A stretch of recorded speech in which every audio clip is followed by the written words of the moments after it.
as promised, I am drawing some little guys today.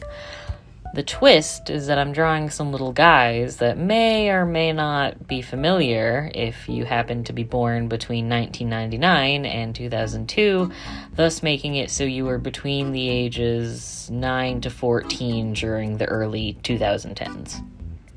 That's the intro. Hi, welcome back. So, I've been in a rather nostalgic mood for the past few weeks. Though, to be honest, I've been feeling a strong sense of nostalgia ever since the 2000s and 2010s have come back into pop culture within the last few years. I see the rise of 2010s nostalgia in young adults on the internet everywhere lately, with people reflecting on the weird online fandoms they were in during the early 2010s and taking a different look at them as an adult, which is what I'm doing today. I'm going to draw and talk about some of my earliest online fandoms. You're going to see a lot of this in the Speedpaint itself, but when I first sketched this drawing, I didn't use references. Granted, at least two of these characters don't really have an official design since they're from a book, but I thought I was fairly confident in myself remembering what these characters look like, since it feels like they're seared into my brain forever. Then I literally forgot one of the characters is a dash hound, so I longified her body after I did the line art. Plus, I had no plans for what the final color palette or the background would be until I found some inspo images from Pinterest, which I really ought to stop using nowadays with all the AI junk going on, but whatever. The point is, lots of artists hate planning, and I am one of them. But if there's one rule of advice I would give to any artist, it's don't be too proud to use references. They are helpful, and you will need them eventually if you want to improve or try new techniques. So, let's actually talk about what I'm drawing. You can probably guess who these characters are, but let's spell them out anyway. In the top corner, we've got Firestar from the Warriors book series. Next to him is Soren from the Guardians of Ga'Hoole book series. Next is Jeff the Killer from, general creepypastas that originated from online forums. Then in the bottom left corner, we have Rainbow Dash from My Little Pony Friendship is Magic. Next to her is the Whimsy Dragon plush from Webkins. Then finally, we've got Savannah Reed from Littlest Pet Shop Popular or LPS Popular. These aren't necessarily my favorite characters from each franchise. They're more so serving as symbols for their respective fandom. The thing they all have in common is that I was super into them between the years 2009 and 2013. They aren't the only things I was into at the time, though. I mean, Gravity Falls was airing in 2012 after all, and I liked that story when it came out, but I didn't fully appreciate it until I was an older teenager. These are just franchises and fan bases that had a very strong impact on me, and how they intertwined with my childhood on the internet. Whether they were great or garbage, this drawing is basically an ode to them. You know what's funny, though? I basically put everything I have a negative opinion about on the top row, whereas everything I feel positively towards is on the bottom row. I didn't intend that, but yeah, it gives you an idea of how I'm going to be talking about these series today. So let's get into some of that adult reflection, huh? Let's start with creepypastas. The thing about this franchise/fandom, it's weird to call this a franchise, but whatever, is that it's like the pre-evolution to modern-day analog horror, like the Mandela Catalog, for example. Which is to say, it doesn't have a singular source material, and it's largely just an online community where anonymous individuals contribute their own creative horror works for fun. Kind of like SCP Foundation. Kind of like that one. Creepypastas. Jesus. Creepypastas. Jesus, that is hard to say. Creepypastas were similar, but instead of being videos, they were mostly just short horror stories passed around the internet through forums and emails. They're derived from the word quote-unquote copypasta, since they were originally just meant to be creepy stories you copy and paste to scare your friends. But I basically got into it because I liked pretending to be edgy and cool by liking anime boy serial killers. Look, I was 12. What else did you expect? I drew Jeff the Killer for this one because other than Slender Man, he's probably the most iconic face when talking about this fan base, especially considering what corner of the fandom I was in. I didn't know this when I was 12, but now at 23, I've kind of come to learn there were at least two different sides of the creepypasta fandom spectrum when it was really big. There was the side that was primarily older forum users who liked creepypastas for how allegedly disturbing they were, and thus preferred making their horror stories as cartoonishly grotesque as possible. Then there was the side I was on, which were primarily younger folk who just wanted to make all the serial killers into cute anime boys who only kill bad people, like abusers and pedos and stuff like that. Jeff the Killer was a prime target for this anime boyification, of course. So I think he became infamous just for being a proto-Tumblr sexy man and low-key representing this more childish side of the fandom that liked woobifying fictional serial killers. I mean, at least these ones are fictional. Be glad I didn't grow up to be someone making money off of giddily talking about a real rapist murderer, okay? Because trust me, there were plenty of those types of people among that side of the creepypasta fandom. In terms of actual creepypasta stories I've read, I didn't read very many, and I didn't even read the iconic ones like the Russian Sleep Experiment or Abandoned by Disney. I read the ones that served as the origin stories for the anime boy types, like Laughing Jack, Eyeless Jack, Ben Drowned, like the typical cast you see when you look up creepypasta characters. But like I said, I didn't read many creepypasta stories that had like better quality writing. I did read 1999 though. I used to think it was really good and really scary, but I read it again and it's actually kind of mid. It's okay, but it's got some parts that feel cartoonishly gory and the ending feels a bit incomplete. Other than that, I cannot remember any other creepypasta story I read and liked. If you count Marble Hornets as creepypasta, then I'd say that one kind of holds up if you have the patience for it.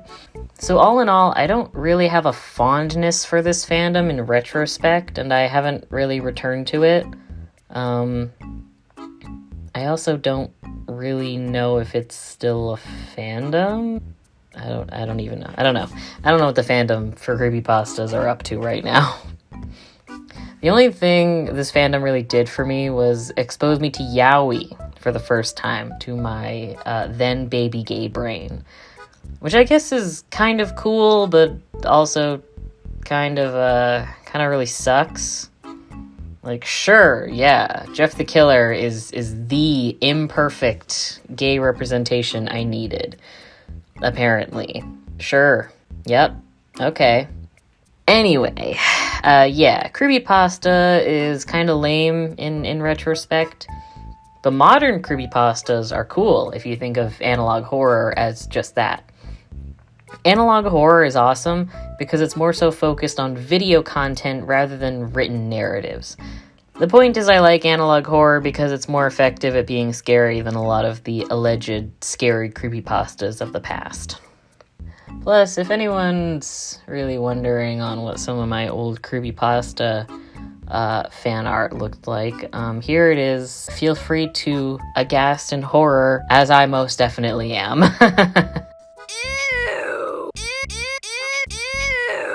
Let's jump to the next negative reflection, which is the time I was into Guardians of Ga'Hoole after the movie came out in 2009. I read at least the first 3 books after seeing the movie, but I got bored of them, so I didn't end up finishing the series. I was still obsessed with the movie though, so I would draw owls pretty frequently, and I just thought they were the coolest animal at the time because of that movie. The thing is though, I kind of lied here when I said I'd talk about the fandom, because I don't think I've ever interacted with anyone who liked the movie or books as much as I did. I'm sure these kinds of people exist, but I just didn't find them when I was younger, or I just didn't talk about it enough because I was embarrassed to. Though, to be honest, it's not like I had much to talk about because the books and the movie are kind of dull in retrospect. I rewatched the movie a few months ago, and while I didn't reread any of the books, I did read an in-depth summary to try and refresh my memory. Anyway, the overall story for the movie and the plot from the books is not all that unique.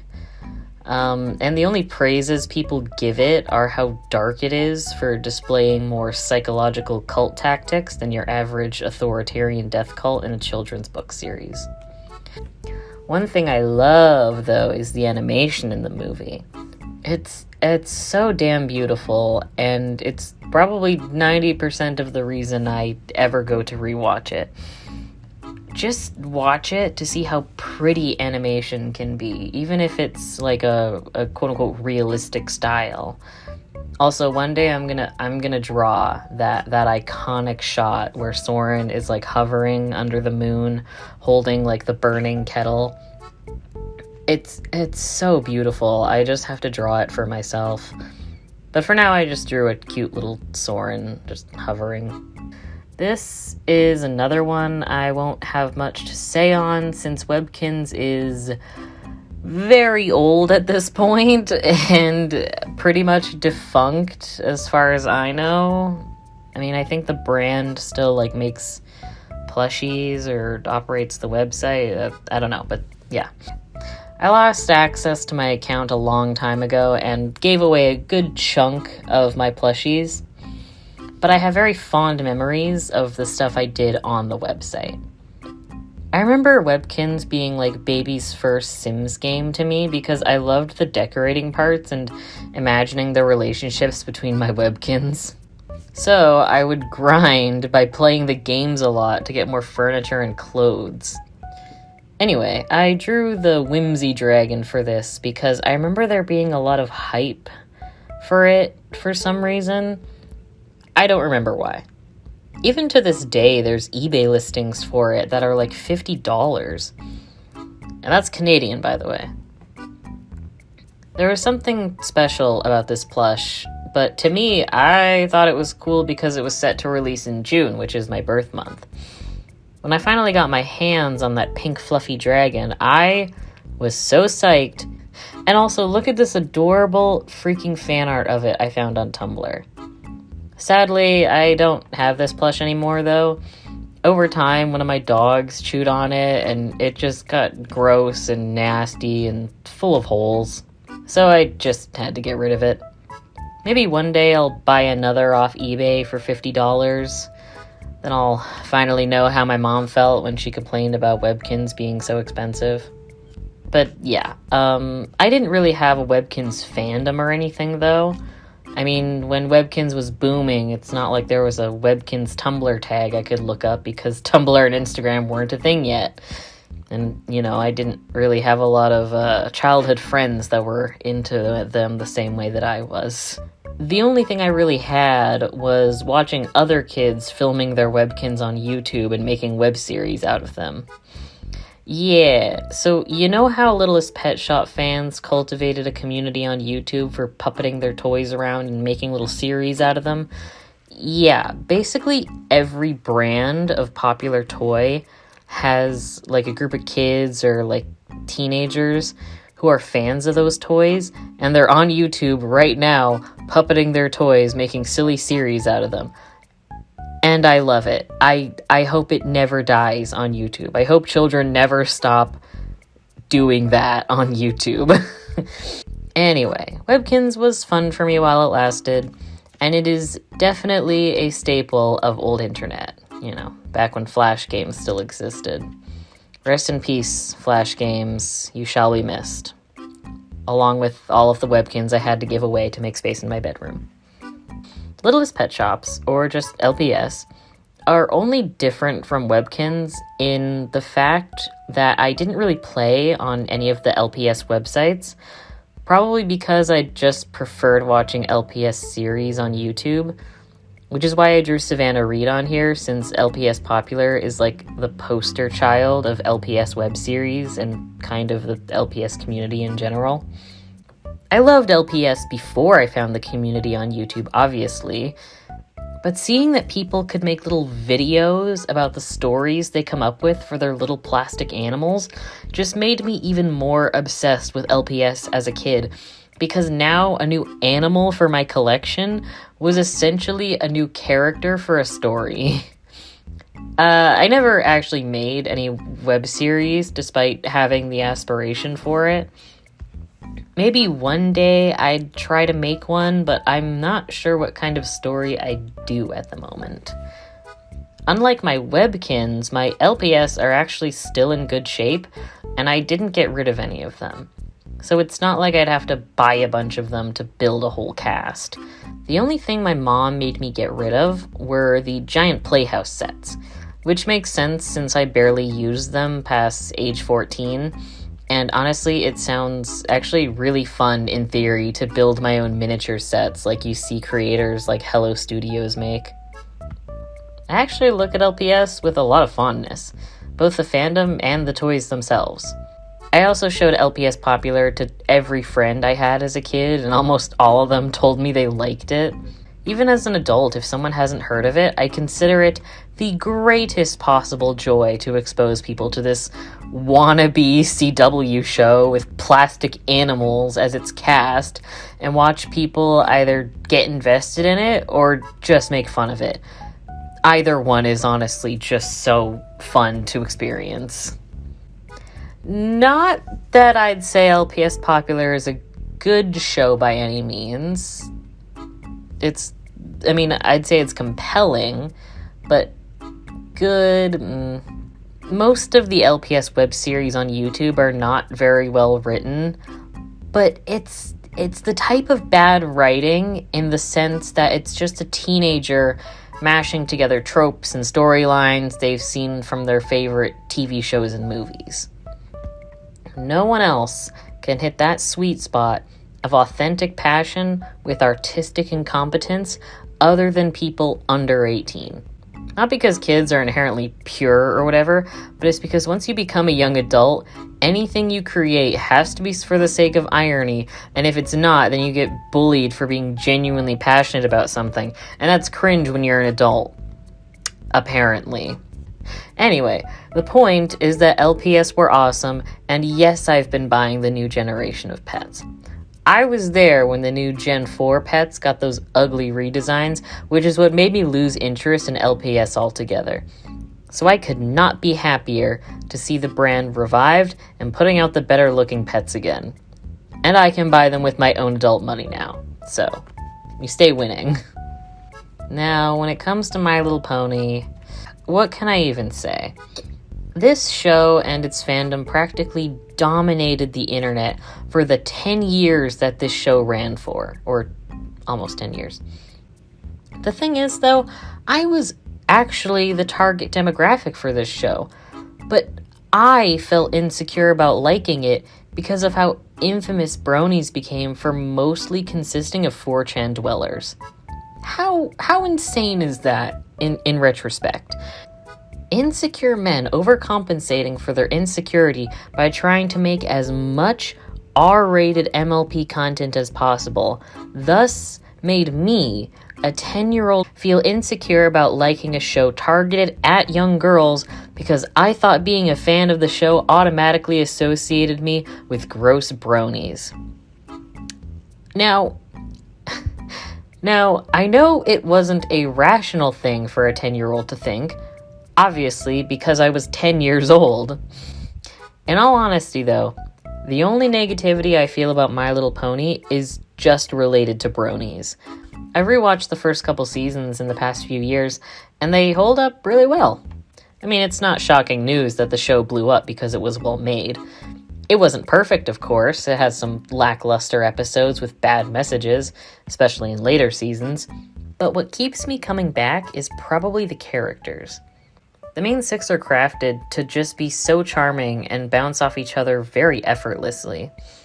The character writing for this show was just top-notch. When I was a kid, my favorite characters were Pinkie Pie and Fluttershy, and I made a pony Sona with the Pony Generator game to have features from both of those ponies. Here she is, by the way.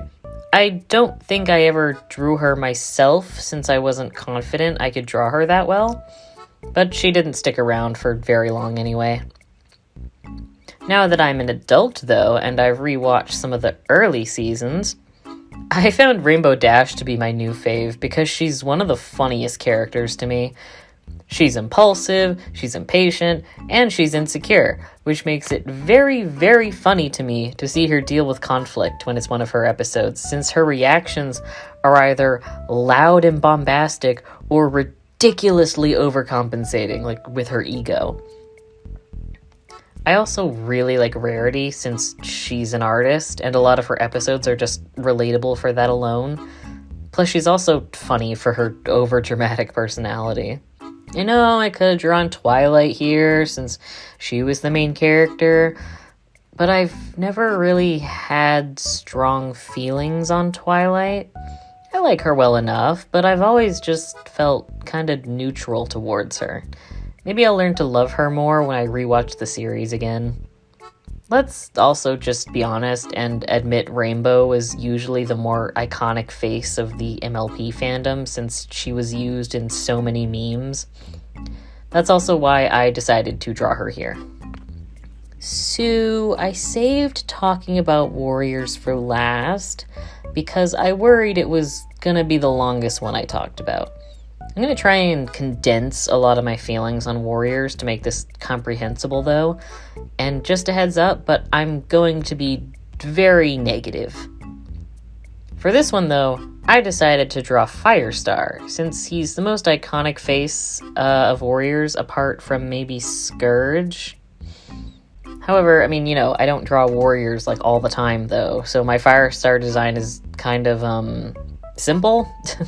kind of, I mean, I was kind of more so going for like the early mid 2010s like Warrior Cat fandom vibe, where like all of the cats had like really, really simple designs and they all had like big anime eyes. And Firestar always had like a flame motif like somewhere on him. That's kind of the vibe that we're going with this like mini Firestar drawing. Cards on the table. I've not read every Warriors book since there's something like almost 100 now when you include all the supplemental material. I read the first 2 arcs and half of A Vision of Shadows, which is the sixth arc. Plus, I've read some super editions and novellas here and there, but that's it. It didn't stop me from interacting with the fandom and learning the rest of the story through the fandom, though. I'm actually fairly certain it was my discovery of the fandom itself that led to me reading the books at all, because I was obsessed with animators on YouTube who animated cute cats, whether they were warriors or just OCs like Bonnie the Kitty. It was because of these animators that made me realize animation could be done by an individual person, and even like a child. Granted, I didn't really understand how people animated on the internet until later, but it opened up a door in my creative brain that would never be closed again. This interest in both animation and warriors also made it easier to find friends online. I would roleplay warrior OCs with them, which then made me realize I also like creative writing a lot. So Warriors was a huge part of me realizing a lot of different things about myself. I'm sure any other piece of media could have had this effect on me, but the eugenicist cat books are the ones I picked out of my school library. So, yeah, I realized later on in my teen years that Warrior Cats actually kind of sucks. You know that video like Sean made about Harry Potter where he laid out that one of the most dire flaws in the books is the fact that the systemic injustices are not resolved despite being the cause for the entire conflict in the books? Yeah, if I wanted to, I could just staple a lot of those same criticisms onto Warrior Cats word for word, and that would sum up a lot of my feelings on it. Even pushing aside the sexism and xenophobia inherent to their kitty cat society, the way the plots and character arcs are structured usually leaves a ton of things unresolved just so they can continue the story in the next arc and have the story just keep going. I know I said Harry Potter and Warriors have a lot of similar issues, but at least Harry Potter has only less than 10 books detailing the bigoted mind palace of J.K. Rowling. Imagine if there were almost 100 books of new kids going to Hogwarts and coming to the realization at the end of every 6 books that mudblood discrimination is okay and elf slavery is good because their religion demands it. That's essentially how every arc in Warriors goes. Though I guess they don't try to justify slavery or anything, since there aren't any examples of slavery in Warriors, so the cat books get a point over Harry Potter for that one. That really just shows how low the bar is, though, huh? I haven't read anything. I have heard that a lot of the newer books have been somewhat trying to remedy some of these flaws that, fans have been complaining about. But I gotta be honest, my good faith in Warriors dwindled so long ago at this point that you'd have to pay me a lot of money to reread any of those books. Besides, I already know there's tons of Warriors fan content out there that seeks to fix a lot of the issues I and many others have with it. I don't intend on reading any of those fan works, but I know it exists, and it's definitely plentiful if anyone else wants to seek it out. So clearly this series resonates with people in a certain way. If I had to guess why, I'd say it's because the first arc is very simplistic and digestible. It's about one orange cat living his day-to-day life in his community, where his actions and the actions of his friends and colleagues can greatly affect each other and the wider community. Fireheart's perspective has a lot of agency, which is something that gets lost in later books as StarClan continues to be more omnipresent and just assigns the protagonist a motive to participate in the plot. The point is that the first 6 books are good because they have a smaller scope and only one protagonist. Every book after that feels like it just becomes a parody of itself, the way it rigidly adheres to the status quo at the detriment to the characters and the plot itself. So yeah, those are some of the earliest fandoms I had on the internet. Whether I like it or not, they definitely impacted me, and I will probably forever remember them for one reason or another. I think these series also kind of set a benchmark for the kind of content I would later consume, though. I mean, they definitely have some similarities if you couldn't tell, but I wouldn't say they're like part of my identity or anything too extreme like that. I don't say things like, oh yeah, I used to be a My Little Pony fan. I prefer to say, oh yeah, I used to be into Warrior Cats. I'm not that parasocial about it, and I don't know if I ever have been. I just can't really make my identity into a brand. Not to bring anti-capitalism into my cutesy video about fandoms or anything, but that's just the best way to put it for me, really. So yeah, here's the finished drawing. I added some effects and stuff in Clip Studio Paint. It's really just the program I prefer to use when doing like backgrounds and when I am doing like special effects. But yeah, I'll be posting it to my Tumblr, Instagram, and Blue Sky. You can share it or comment on it or print it out and slam dunk it into a basketball hoop. Do whatever you want. I'm just here to have fun. The question of the day is, do you have a fandom or piece of media that you have a complex relationship to? I feel like I already said my answer in this video, so you guys can go wild in the comments. Media discussions are one of my favorite things to read about, so I'm excited to see what's said. Anyway, subscribe or don't.